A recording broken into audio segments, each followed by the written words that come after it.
Wait. Wait, we have recording, and then let me introduce you. Oh, okay, sorry. No, I thought that I was a nobody. I don't but yeah, okay, thanks, No, no, thanks. no. So welcome everybody. This week's seminar is it's a very a big pleasure of mine to welcome a good friend and a great researcher. It's Helcio Felippe. He's a PhD student at a Central European University in Vienna. He studies in network science, and today he will talk about similarity of graphs. And I'm happy for you to start. You have the stage. Okay, thanks a lot, Basti. Thanks a lot for the invitation. Yes, today we're gonna discuss about graph similarity measures. So the basic idea, sorry. So the basic idea is that you have two graphs. They are slightly different or completely different, but you want to evaluate whether they are similar or not. Uh, this has plenty of applications. It goes back to the days of graph theory, actually. And there are a bunch of measures out there, and you might wonder why we are coming up with they are coming, but you might wonder why we're coming up with an extra measure of graph similarity, given that there are so many out there dealing with all bunches of dealing of many applications and fields of study. The reason is that most of these methods, if not all, lack with fail at least one of these features. Either they are ad hoc, they are not principal, they are computationally intensive in the sense that you increase the size of the network and the running speed starts to get really high. And one thing which is very interesting that we are going to see later on today is that they don't have the possibility of tuning the scale at the scale in which you want to assess the similarity between two graphs, say at the level of nodes or at the level of communities. So we come up with this idea of developing a network mutual information, in which we're going to take some concepts from information theory and going from there all the way to develop a measure of graph similarity. So I claim that let G1 and G2 be simple graphs on the same set of n labeled nodes. That's my only assumption. The two graphs have to be node aligned. This is not trivial. The way you perform node alignment is going to incur into something later on in the procedure, but this is the only thing that I require from you in order to develop the following measure. The mutual information between these two graphs, a la information theory, is to take the entropy of one of the graphs and then subtract this value from the mutual entropy, the conditional entropy of one of the graphs, given the fact that you know something about the other graph. So in principle, that's all of it. But of course, the devil is in the details. The form of H, the form of the entropy, will depend on the particular encoding scheme, in the sense that in the particular way that you're going to represent the data. So for instance, if you were to analyze the similarity at the level of edges, you might start with your most naive transmission scheme of the description of your data set, of your encoding scheme, which would be to take of all the possible ways in which you could arrange the edges, what is the size of this space. So basically the entropy of a graph would be log of the binomial coefficient of n choose 2 over E2. So all the possible graphs that you could come up with edges of size 2, right? Then you just start to tweak a little bit the mathematics here, and you come up with a measure of the conditional entropy, plug into this formula of mutual information above, and you come up with a normalized measure if you want, which follows this way right here. So it is the mutual information between the two graphs averaged by the maximum that you could achieve given the average of the two entropies of the graphs individually. However, you could do something else. You could, instead of giving the information about instead of doing like the size of your space in terms of all the possible edges that you could come up with, you could try to give the degree sequence of the graphs. So you're now analyzing the neighborhood of your nodes, and the formulas start to get a little bit complicated. But as you can see here, you're doing like a sum over all the possible ways in which you could have the nodes connecting to each other, for example. And then we come up with, inspired by the SBM literature, a degree-corrected NMI, degree-corrected network mutual information, which would give a sense of similarity at the level of neighborhoods of the nodes being analyzed in your graph. Finally, if instead of giving information of the edges or the degree sequence of your two graphs, if you instead give the partition of the graph, then you can analyze in the same way as before. You start to do some combinatorial calculations. We can go into detail later on. But the idea is that now you're going to analyze the similarity at the level of clusters, communities, given a certain partition between your two graphs. To make these are our family of network mutual information measures for graph similarity. And to make it a little bit more palpable, let's just give a simple, very simple example. Let's say you have these two simple graphs. One of them has a total of 12 edges, the other 13. You basically take the intersection of the overlapping edges between them, which is 6, and then if you plug in back into the equation, analyzing the entropy of the two graphs, you come up with a measure of NMI equals 0.06, which in principle would tell you that at the level of edges there is not much a similarity, remembering that it goes from 0 to 1. But if instead you start to analyze in terms of the degrees, in terms of the degrees, but more properly in terms of the neighborhood around the vicinity of a node, then instead you look at the individual nodes, you start to do that average of entropies of each node in terms of the degree sequence that was given, and then a little bit the degree corrected NMI starts to increase just a little bit. Informing us in a sense that there is more similarity, at least at the level of vicinities of nodes, in the vicinities of nodes. Finally, if instead you were to give the partitions, and now you want to use the degree, the mesoscale NMI, that very last measure that we saw. For example, if you start with two blobs, meaning, okay, our two graphs have two communities, and I want to assess the similarity given these partitions, given that the two graphs can be divided into two groups, then it's a little bit more complicated, the equation, as you saw even before. The G tilde here is a multi-set representation. It involves a lot of inspiration from the SBM literature once again. But the idea here is that your similarity level is super high. You can see here is 0.94, quite close to 1. The idea is that your measure now, the mesoscale NMI measure, is seen most likely just the two blobs. It cannot see the microscopic details. And now that's the idea behind the multi-scale character of this measure. If you were to instead increase the number of clusters to 4, now, okay, there are some microscopic structures being shown to the measure, and you cannot see that much of similarity between the two graphs. It still sees a lot. 0.84 is a lot, but it's not as much as seeing just two blobs. This is the basic intuition behind the two graphs.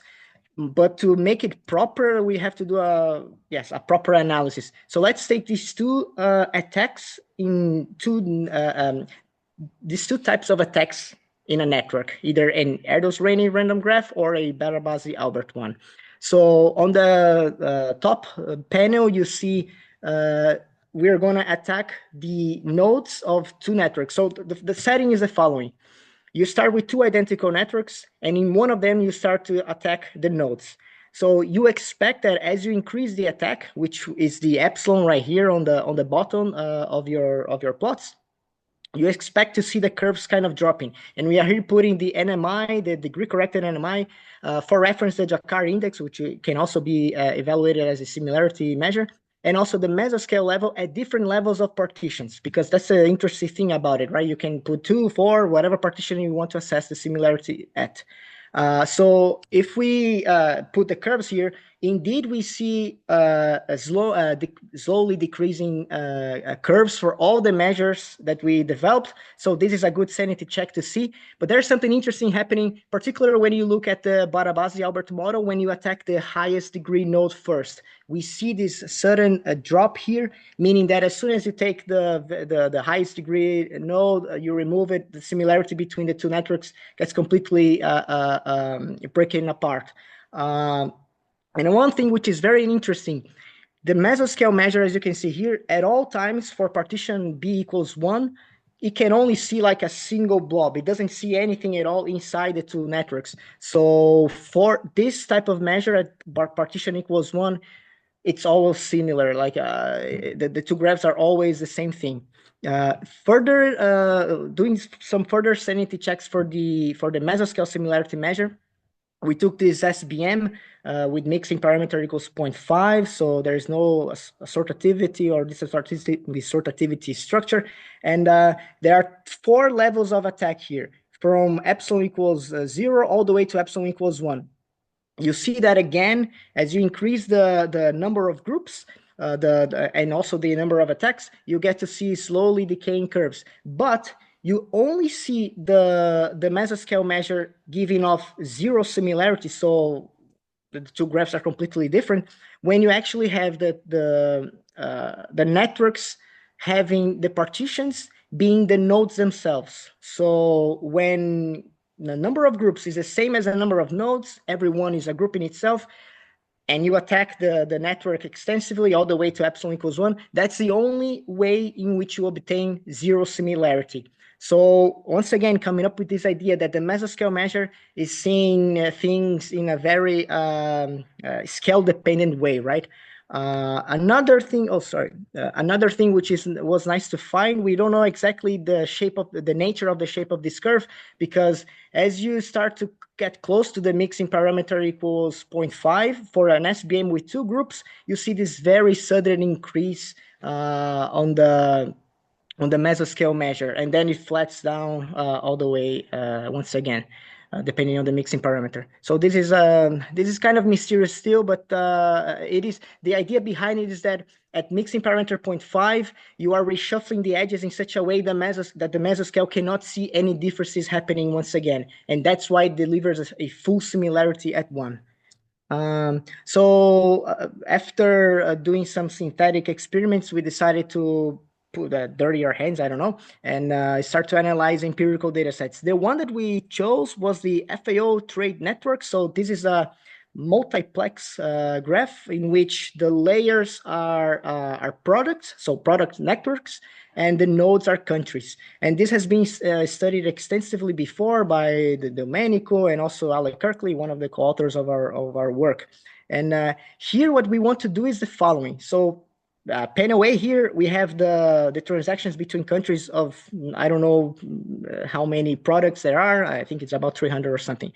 Panel B shows the layers here, the layers being the network of product transactions. So the idea that we want to do is, let's say the first layer right here is the layer of transactions of apples, okay? And we see that only the United States and Brazil are transacting apples.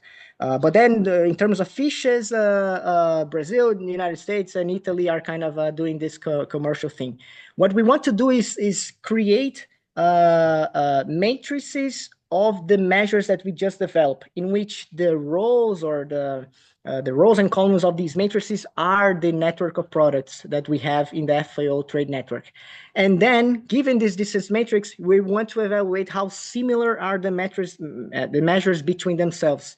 And later on, whether there are some hierarchical structures playing some role in the similarity that we see between the different measures. So without further ado, let's create the distance matrices based on the metrics that we developed. So for example, here we have an example of the NMI, the degree corrected NMI, and the mesoscale NMI for partition of 2. So, and this would be not the geographical hemispheres, but the economical ones, in which China is in the south and Australia is in the north. And here for reference, also the Jensen-Shannon divergency metric, which relies on a Laplacian matrix to do the whole similarity between 2 graphs, just for the reference. And once we take the distance matrices, and we can calculate a measure of similarity. It could be the Spearman correlation ranking measure. We did it. Here is the rank biased overlap, because we thought it was giving a bit of for these type of matrices without ranking. It was better to use this type of measure. And we see the most important message here is that NMI and degree corrected NMI are quite close to each other, as we have been seen before. And the mesoscale is also very close, as the number of partitions is kind of small. as soon as you put at the maximum number of countries that you could, maximum number of partitions that you could put into your mesoscale measure, which would be every country being a community in itself, then you get some value 0.64, which is very close to the NMI and the degree corrected NMI. So 0.91, very close to NMI and the DC NMI, and starts to diverge away from its original family, which would be the mesoscale.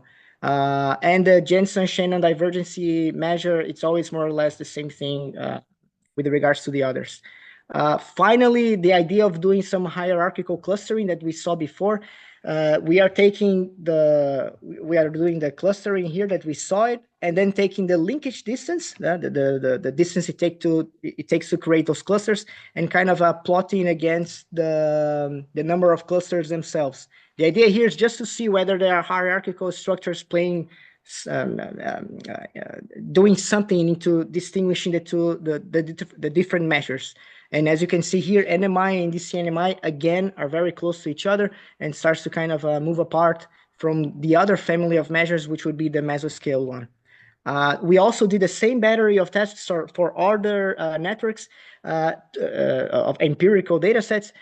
It's hard to detect something quite meaningful about these networks, the APS scientific collaboration and the airline transportation systems. And it is also hard to extract something meaningful from the FAO trade network itself. But the idea of distinguishing the measures through these empirical data sets was very clear. You always get the same behavior that we saw before, NMI and the CNMI kind of splitting apart, but remaining close with respect to the mesoscale. And this is it. So as a summary and a conclusion, the matrix is an efficient efficient because it's at all times it only takes for you to build the edge sets and compute the metrics that we saw before, regardless of how they are complicated. Let's put it this way. They are very fast. It is multi-scale, as you see. You can put whatever partition you want. You can specify the scale to which you want to assess the similarity between the two graphs. It is pretty simple because it's based on information theory. And I have to thank my collaborators, Ale Kirkley and Federico Battiston. The paper has been out, and yes, I'm open to questions and to go into the nitty-gritty of the things. Thank you very much, Elsie. I have lots of applause from the people that are here. Beautiful.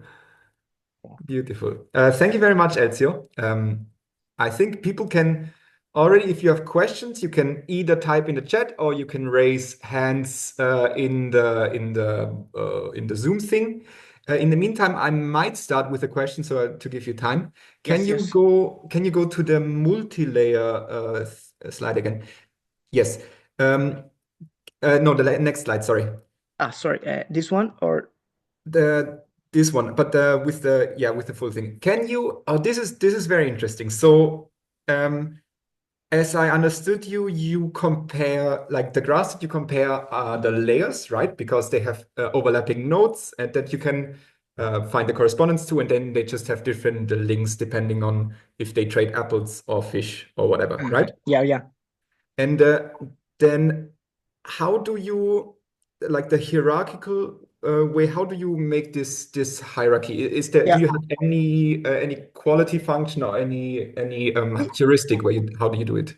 We use the linkage distance basically to kind of merge the clusters together within the distance matrix that we got. So basically we are taking these objects on the left and then performing hierarchical clustering algorithm with the linkage distance, with the linkage method to come up with this curve here of clusters against linkage distance. So if you go back here, as you start to decrease or increase the number of clusters, you get a respective measure of the linkage distance. And again, the idea here was just to see, okay, if there are hierarchical structures that can be captured through this hierarchical clustering algorithm, we could see here through the way the linkage distance is dropping, let's put it this way, how fast it is dropping, how distant it is, how big is the difference between one and another. Okay, Can you really quickly repeat what is linkage distance? Okay, so as you can see here, linkage distance is a measure from 0 to 1. You can normalize, of course, and here we normalize. So highest linkage distance at 1, you have a single cluster, so you're not evaluating any no hierarchical structure at all. As you start to kind of see two kind of rows, two kind of network products together and separate those two, you get to see a lower amount of linkage distance. And so, and the way here the curve is dropping tells you how fast are you getting those clusters through this method of merging clusters together in a linkage method type of way. Thank you. I think we have a question from Yas. Yeah, thank you so much for the interesting talk. Like, I have a bit of question. Like, thinking about like a one layer of the network is like a pretty like dense, like meaning that like all the edges are present, for example, and there is like multiple other layers that they are like partially like similar to the this big network, for example. I would like to say is there is a limitation in your work that if one network Yeah. is like some kind of like the aggregation of all the networks because it's always like similar to the like the other layers. Like, how do you think this limitation could be addressed? What kind of stuff can we do? Yeah, I think that the straightforward limitation is that if you take this, for example, right, the empirical data set, this is just a representation. But imagine if you have a layer of product transaction. It can be the wine here or the beverage, Yeah. where United States, Italy, and Brazil are not doing any kind of negotiations at all. So there will be no edges. Still you would have to put this layer with all the nodes involved there, so because you have to have that node alignment condition. And you can kind of ask yourself, okay, what is the meaning here? Because this is a network of n nodes, I have to preserve them, but they are not communicating at all. We have started some type of calculation in which this condition is relaxed, but currently there is not much going on. I hope that in the next few Okay. months, maybe something pops up. But this is a straightforward limitation of the method. Okay, I see have that. a Thank you so much. question by Francesco. We don't hear you. Hi all. Thank you, Helcio, for the very nice seminar.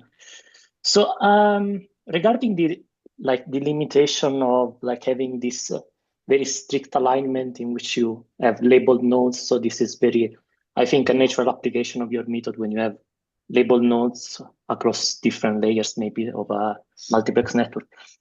Does it make sense to apply this method also when you don't have like this very strict labeled alignment between the nodes, but for example, you can align node based on their structural property of multiple networks, or I don't know, maybe approximating some sort of alignment between nodes of different networks with totally different meaning. But for example, high school classes with different students, so not labeled alignment, but you can approximate some sort of alignment between popular students or so on. I never thought about that actually. I always thought that it was either one thing or the another. Like you either had the labels there or you didn't. Something in between. I think you're trying to go beyond the problem, kind of putting away, shrugging away, in a sense, with this approximation, trying to satisfy The constraint, yeah. the constraint that I'm calling straightforward limitation of the method. But it's an idea. Like if you were kind of blocked by this, now that might be a solution. Let's approximate the labels and satisfy the condition. I would still prefer, however, to kind of address the initial issue and see whether the method can be developed at least partially without the networks being completely aligned or something. Yeah, it's up for grabs. Okay, nice. Thank you. Question by Alessia. Hi, thanks for the talk. It was really interesting. I have two questions that are, I think, small and maybe stupid. If you go back to the back. Okay, here. No. Okay, so with the mesoscale level, do you have to fix the partition to compute the similarity or not? Yes. Yes. You give one of the partitions of the two graphs, and then the idea is that, okay, I want to analyze the networks in terms of a given community structure. So if you specify that it is this type of thing, blob on the top, blob on the right, okay, the two are going to be evaluated in the same way, within the same kind of partition that you gave. Okay. And the other one, I thought it would be quick, but after Francesco's question, I might change my mind because I thought that with the node alignment, you meant that they had to have like the same number of nodes. But after Francesco's question, I think I understood that I have to be like the actual same node in terms of label, right? Yes. So same number of nodes and same label. In principle, you could have the networks with different numbers, but I think at the end of the day, when you implement the calculations, if you have more nodes, you discard some of them to obtain the n node once again. And if you have less, you put a little bit more. They are disconnected, of course, because it makes no sense. If you have a network here, you just put some extra nodes here. But it seems, again, it seems like you're shrugging away something about this issue. Most important thing is to perform node alignment to be able to do the similarity between the two networks. Yeah, because I was thinking maybe for a bias on my PhD thesis, I was thinking if two graphs are isomorphic, what's like the relationship? So in my mind, all the level of similarity will be one because in principle, like structure, like they are all the same. But with this node alignment thing, maybe it's not the case. Okay, good point. Like, I need to think about it, honestly. Yeah, I sure. wouldn't know. Yeah, as I told I you, don't have I understand the question, and I think it's very interesting. I don't have on the top of my head to kind of answer. Okay, thanks. Thanks. Lisa? Yeah, I'm sorry. Thanks for the talk, Elcio. I'm sorry for the question because it's on that topic again. Yes. I mean, the question I think is, do you need the adjacency matrix to compute your If you want, the most important thing is to have the number of edges of the two graphs and the number of nodes, being that they are aligned. That's the condition. Oh, right. So yes. So if you want to build the adjacency matrix at some point, yes, feel free. Okay, because I also have some work on label graph. Okay. So we were trying to find, of course, a similarity measure between unlabeled graph. And of course, you cannot use the adjacency metric because they are unlabeled. So yeah, if this kind of work will be implemented for unlabeled graph, would be amazing, to be honest. Yeah. So I started the kind of presentation trashing these other works, but some of these have the possibility of doing similarity for unaligned graphs. So this is a feature of them. Just to... Okay, thank you. We have one last question before we move on to the discussion by Alicia.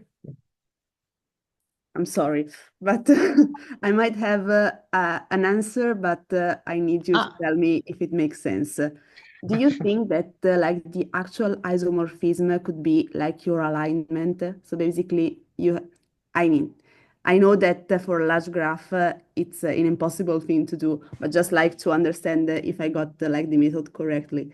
Yeah. Use like the isomorphism, so the mapping between nodes that like matches the structure could be like your solution for node alignment. I don't know, but I would like to test this because it would be cool. Okay. Okay, I'll think about it, and I'll probably message you later then. Okay, thanks. Cool. So I think we have a major takeaway, which is that Elcio will work on unlabeled graphs now. Yes, for sure. by pressure from the community. Speaking of pressure from the community, in our Yes. second part of the seminar, we have a discussion, and for this discussion, this is actually a follow-up to a NetPlace seminar from 2 years ago by Onkar Sadeka, who is also Yes. a PhD candidate at CU in Vienna, Who's also here. who is also here. Oh my God, incredible! So, this will be a joint. This will be perfect. Do you know, before you know, do you know if you can ask questions in the room where you are? Or I do you need can, to connect? I can, and they can kind of hear it, but they would have to come close if they want to speak in the microphone of this computer. Is this working now? No, I think I can turn on the audio of this Okay, machine turn and it, then turn it. mute yours. Okay, I will mute, I will mute myself for a second. Sorry, guys. Hey, it doesn't work. Okay. Okay, but don't worry. We will figure out. Okay. I I will. Oh, sorry. And how do I do the full screen here on the? Is someone well versed? Onkar, on the Google Slides. Is it Press F5. F5? I hope it doesn't restart. Okay, it restarted. Okay. Let me try. Okay, this okay. This is not as good, but I think it works. Okay. How do you do this? No, no. Okay, I'll just go. I'll just go. So I didn't know exactly what to talk about, but in terms of the community, I think I did some stuff on the past few years. However, most people think that what I'm going to discuss is gonna be straightforward on the events that I helped during the PhD. But in fact, my contribution to academia started already in 2014 when I was a bachelor. I was doing the bachelor's in physics, and I organized the Semana Acadêmica da Física, which is like the physics weekly academic week of the course. And I was a staff member. It was very tough, moving things around. Budget-wise, was very complicated. Brazil is not so wealthy and blah blah, but still was very fun. So when I entered the PhD, I was also very motivated to help with the volunteer work. And most people then will know me by helping with the NetSci event. I particularly helped with the EasyChair platform to kind of handle the papers that people would put there and see whether they would be accepted for the conference. And there were other stuff that I was involved with because I became an expert in the EasyChair platform, at least at that moment. And so I got to work in other things related to that. And finally, I also did something more local with the Data Stories event here at the Department of Network and Data Science at CU. Where we have people submitting visualizations with data behind it. And we have this very nice night in which people, there were speakers and there were also like an exhibition of the data visualizations that were submitted. I was not alone. I was helped by Timur Naushirvanov and Clary Minente. It was very nice, which are also here. And but I decided to talk about this because in terms of community and academia, I think I did some stuff that I can discuss, and I think it's relevant, especially because Onkar did this survey 2 years ago, a little bit before NetSci, where he was asking what are your opinions about volunteering in academia. So back in 2023, most of the people were PhDs that responded to the survey. About 25 people responded back then, and for this year it was 22. And we have one faculty, which maybe was a postdoc before, I don't know. But again, the majority were PhD respondents for this current survey. And in terms of the opinion of the people that responded, what is volunteering in academia? things more or less stay the same. People think that helping your peer in your office, for example, is not that much of a volunteering work. But being a student representative or helping out with something like a journal club, this really counts as a volunteer work, and also contributing with the event, with a conference and things like that. So another consistent finding, very nice one, is that the amount of time that you should spend doing volunteer work was pretty much the same thing. Like people have to do between 30 minutes to 2 hours dedicated in a week for the volunteer work that you are doing. And the question whether you would do more of volunteer work if it was compensated, which is more or less a paradox. Otherwise, it wouldn't be a volunteer work. But again, the same striking resemblance, right? People would, the majority of people would do more if it was compensated. But there's also like this split between no and maybe, which is, I think it's interesting. One more thing is that this was very, very interesting from the previous edition, whether you felt exploited during the volunteer work. And it was pretty much splitted 2 years ago. Now, not so much. People have maybe, I don't know if it were the same respondents, but I think people made a peace with their past. And some people say maybe instead of outright yes or no. I'm not going to disclose my opinion, but this is another, the very last plot that I want to show about the service, whether you think it's necessary and essential for your academic life. And I want to finish at that and just, okay, first discuss that again. The results are more or less the same. They are the single answers here with more than one color, but it's because it was other, like the on the checkbox, and people would comment afterwards. But I just want to say that I started the PhD thinking that it was kind of necessary and essential.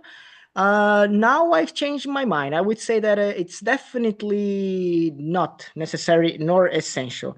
If you want to suffer a little bit, go forward.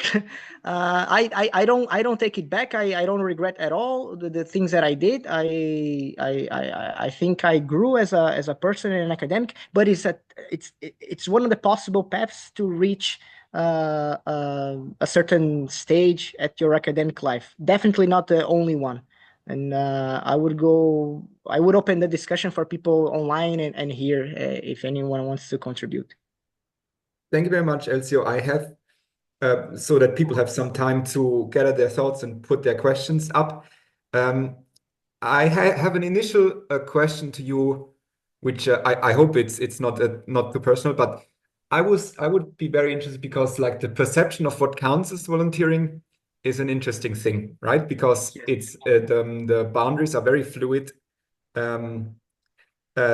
between like what is part of your job and what is part of contributing like beyond that. And I wanted to ask from you first. Well, first question is, do you have new insights after volunteering a lot and putting a lot of effort into? What did you learn about what is the boundary, what counts as volunteering and what not? Not like in the sense of categorically, but more like what is acceptable, like what amount and to what degree is it acceptable and what is then asked too much, maybe. Yeah, I think that it is okay if it is very clear what you're gonna do in the volunteer work. So when I did the help with the academic week, the physics academic week, it was very clear what I was supposed to do. I was to bring the speakers to their conference room and also arrange food here and there. It was very physically demanding, let's put it this way. I was not in the top of the organization. For data stories, the event that I did in the PhD, it was very clear what I had to do. But then there was some stuff which became kind of extra overload, like handling the website, which was very bad. And then you have to learn a little bit about that. For the easy chair, now specifically for the net sites where most things happening, which I was not expecting that I was going to do those things. In principle, I was only going to handle some aspects of the EasyChair platform, but then issues would pop up and I would be the responsible one for fixing it. unrelated issues. Like I can give like a concrete example, but it's what I hope it's okay. One of the first tests that I was given, which was it was not easy, kind of specifically easy chair related, the platform for handling papers being submitted. I was to come up with the emails of everyone that would review the papers, which was about 200 to 250 people. And it took me a few hours. I was enjoying because I was in the beginning of the PhD. I thought it was necessary, and I wanted to use my Vim skills. I use Vim proudly. So I switched between screens like Google Scholar, and try to find the emails of everyone that was supposed to be the reviewer of the committee. This is a very clear example that it was a little bit too much, and I don't know if I would refuse it nowadays, but this has to be specified beforehand. If this is what you are signing up for, okay, you have the decision to do that. If these are things that are gonna happen, and then you don't want to disappoint someone because they were relying on you, this is stuff. So to me, volunteer work, it's totally fine if you know in what kind of mess you are getting into. Otherwise, it starts to be a borderline abusive, but definitely not abusive. Yeah. Maybe to clarify, when you say easy chair, just for everybody else to understand, like NetSci was when NetSci was organized in Vienna. Then there's a platform where you have to submit your abstracts, of course, and then this has to be managed, and then it has to be managed who reviews these, and it has to be managed like what is accepted, what is not accepted, and how they are distributed over the sessions and over the post sessions and whatever. And this was basically done by you. Yeah. And Period. I learned some stuff, and then things would pop up, and I would learn some more, which I was not expecting in principle. Fair enough. So your takeaway is that it has to be communicated beforehand. Yeah, exactly. It has to be very clear. What are your goals here? What is your function within the volunteer group? Very good. Do we have follow-up questions or new questions? Or also new thought inputs, maybe? Onkar just raised the hand here, the physical one, but you need a microphone. Okay. Now, also one thing I wanted to add on this issue is that not all things need to be on a voluntary basis, especially for organization of big conferences. And I think this is a practice which somehow exists in our field, and I don't think it's a good idea. So I think some things, like for example, the easy chair, I think this should be left to professionals, and the organizers should not try to make it a voluntary work, asking around for volunteers. It should just be left to people who do it as a profession, because oftentimes you get the comment that you learn some skills which might be useful for you in future and these things, but I mean, I don't know if you're planning to do it again ever. So I just wanted to add that point, that I think that's an important point. It's true. Especially because like part of the organization you cover by your registration fees. Like you attend the conference, and then part of your attendance fee is supposed to go to the organization. So it should not be offloaded to a first-year PhD student, I guess. Do we have other questions? I mean, Or inputs? not a question, but I can say like for the satellite we have with Alessia, like we had also this problem, like how should we start, for example, like doing this kind of like easy chair, like the Microsoft CMT stuff. Like it was very, very overwhelming. Like, I mean, we wanted to do like a collection of the abstracts, and then we were like, okay, what should we do? And then it was like quite stressful. You don't know like how to apply for it, and then you had to like, I mean, for every single feature, I had to ask some people, or like ask just like watch some kind of like YouTube videos, understanding, go through all the details of this platform, and it was like quite difficult to understand. And then also like, how should I notify the people? Like, am I doing it right? Am I doing it wrong? Like, what should I do? So like, it's not. I relate because I was actually surprised that people were giving me so much power. Like I was just a first year PhD student and I had control over everything. And they were, I mean, the people that were supervising me with these tasks, I think they were either not caring if I did some mistake or trusting too much, or it was just the way things are done. Like, okay, you just give the tasks to someone else. Yeah, and especially like Yasu's example, a satellite is a very like fuzzy example of voluntary work because Yeah. it's exactly at the intersection between what is voluntary and what is like part of your job or your career, right? Because uh, it's tough. So it's true. Yeah. We have a question by No. Everton, yes. Yeah, was unmuting. Oi, Everton, tudo bem? Lá, tudo bom? We have some experience that's quite similar. I think because we're both Brazilians, but and also both from federal universities, so the situation is quite similar. So I had I experienced that was quite different because sometimes, okay, we are talking a way that when you have choices of how achieve the community, how to talk with other people, so we can choose between voluntary work and normal activities that your department help you or I don't know, some type of thing like that. But like from in Brazil, at least with me, I we didn't have any scholarship or any money normally. So, for instance, I work as volunteer scientific initiator or something like that for 2 years. Basically, I worked 2 years for a professor without receiving anything during bachelor. So this is quite normal in the sense that is what we can put in our CV. And also, so we gain something, and the only thing that we can gain because we don't have money. So how can you from someone that doesn't have so much choice, how can someone see opportunity of volunteering work or something like that and know the mess that entering? How we can choose because sometimes you don't know. Yeah. Yeah, no, that's a good point. Like, because there is no contract, that there is nothing. It's not only a volunteer work, it's very informal one. So you don't know the mess specifically that you are entering into. And what you mentioned about the fellowships without money behind it in Brazil, it's more or less like that.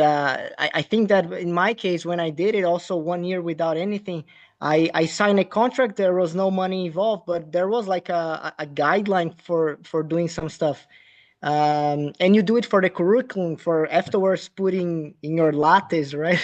The thing that you did and try to apply for something else. And it was something that I was a bit surprised to see here. So because you go to the first word and you expect money flowing around everywhere, but for data stories was very kind of tight the budget and things like that.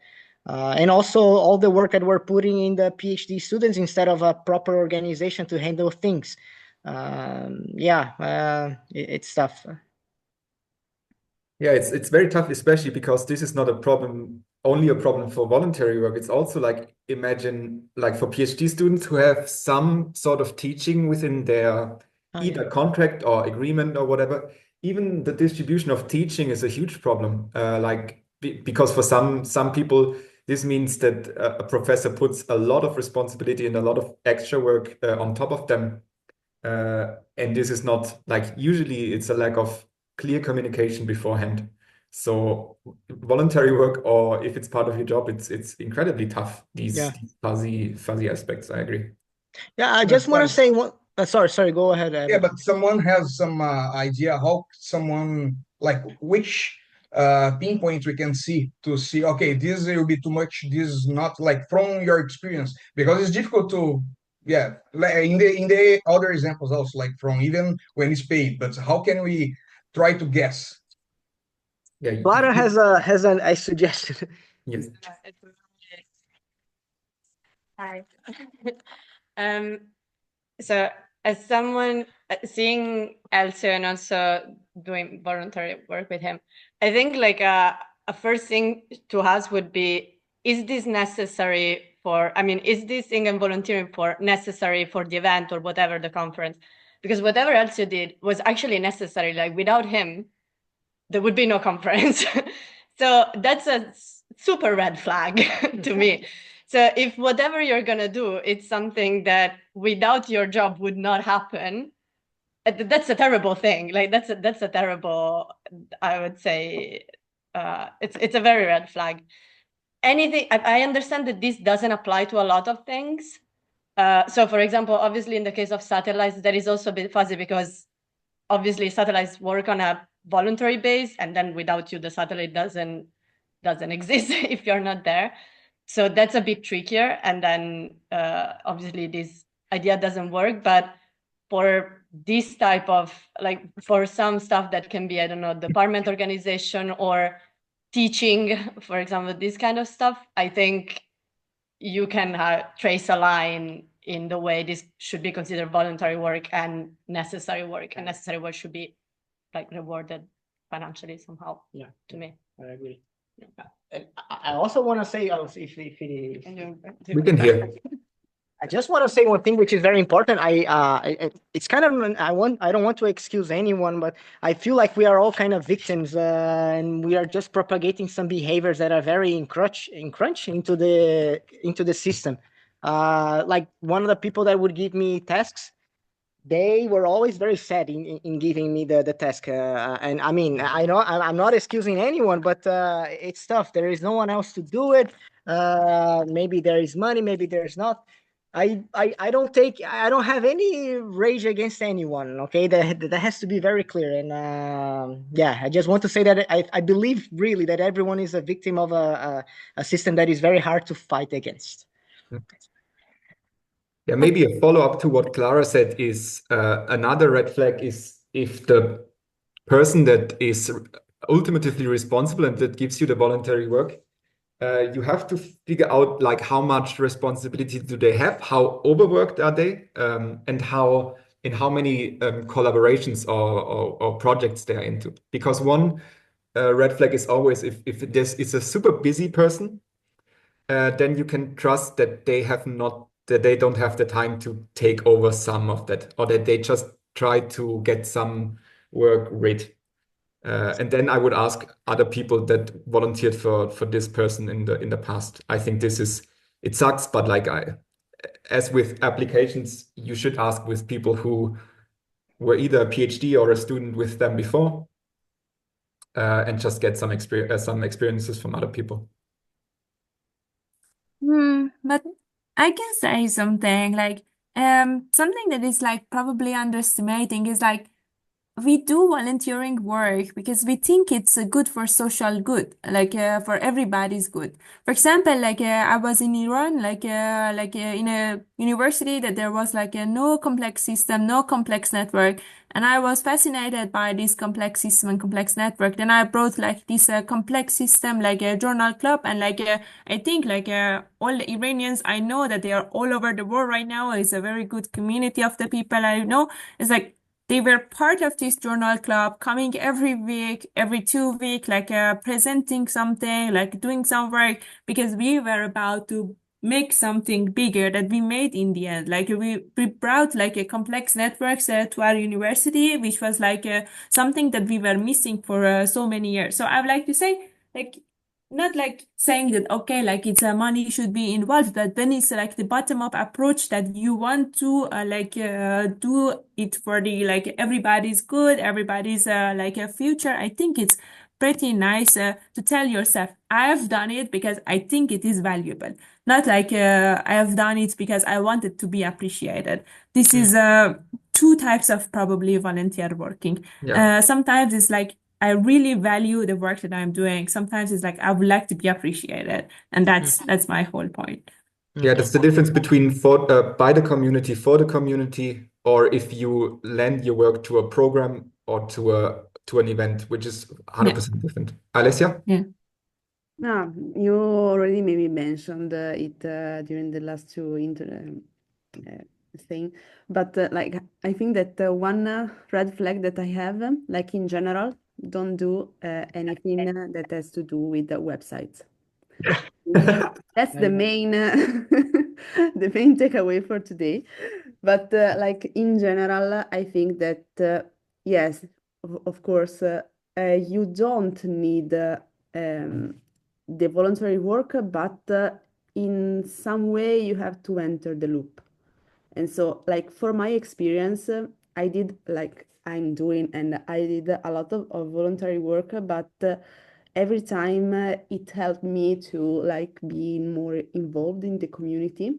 And then once you try that and you maybe you understand the thing that we were saying, like what's like the title and what I'm actually doing, then you can go back and not doing it again. But somehow it's sad to say, but somehow you have to start.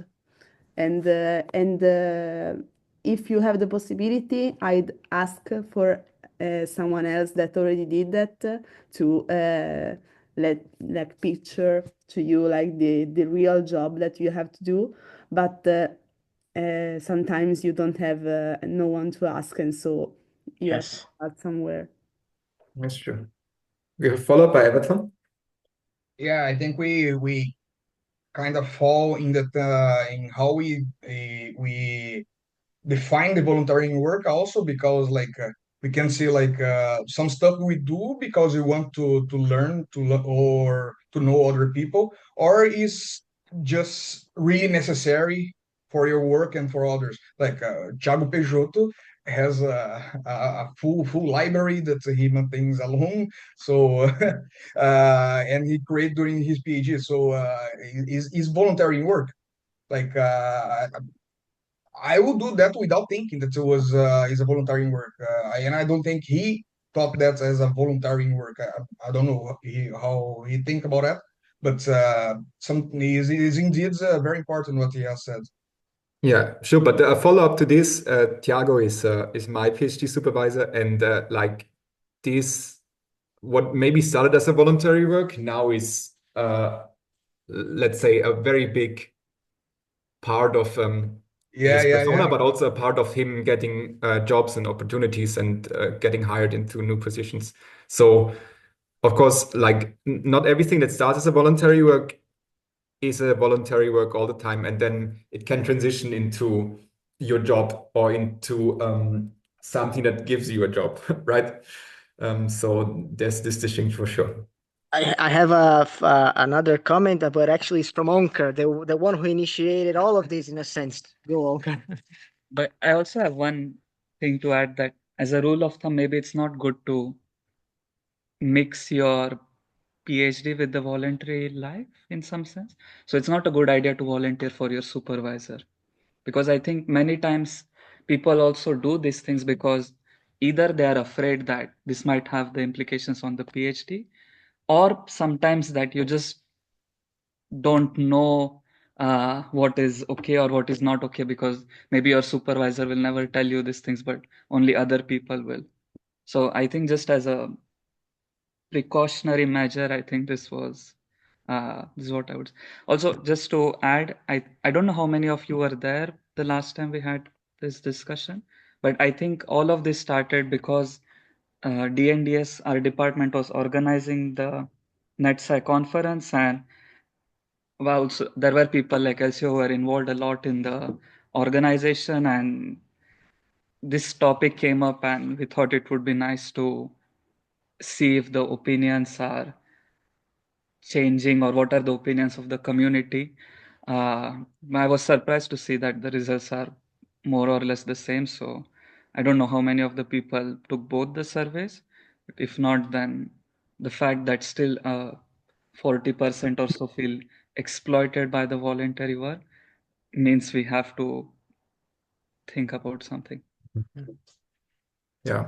I have a quick follow-up to something that both Onka said and also Yas said, also Alessi said. Like for me, what like the majority of volunteering has been NetPlace and these kind of community-centered actions. And they, of course, they are volunteering, but they don't feel like it because you basically find friends online. Like online, and then you see them in conferences. It's the greatest. And this is something I can recommend more than anything else. Like voluntary work for your supervisor. Of course, Onka said it's problematic because whatever. But like the best thing you can do is volunteer together with your peers and have some sort of ownership in and responsibility in it, so that you can always like discuss what is too much, what is not too much, and you can build your like circle of friends over time. And I think I cannot recommend anything more than that. Very good. It's true. Hanlin has the perfect takeaway to end this discussion. With that, I think we are perfect in time to finish off. I thank all of the people who joined today. It's, I think, our first unofficial hybrid event. I'm very happy about that. Thank you to all the CU people who were there in time. Thank you to everybody online. Yes, yeah, Thank you to Elcio. Yes. And Very nice. yeah, This is I journal see club you. time.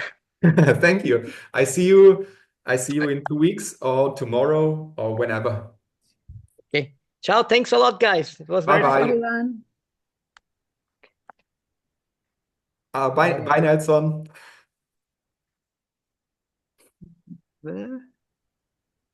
Bye, Elcio. We still have 2 Elcios. Another Elcio and the CU.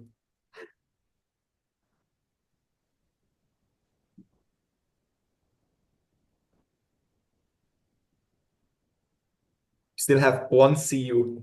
Can we kick CU? No. Now it's again. Nice, very nice seminar. Very nice. I think today was the highest. I think so. Yeah, also.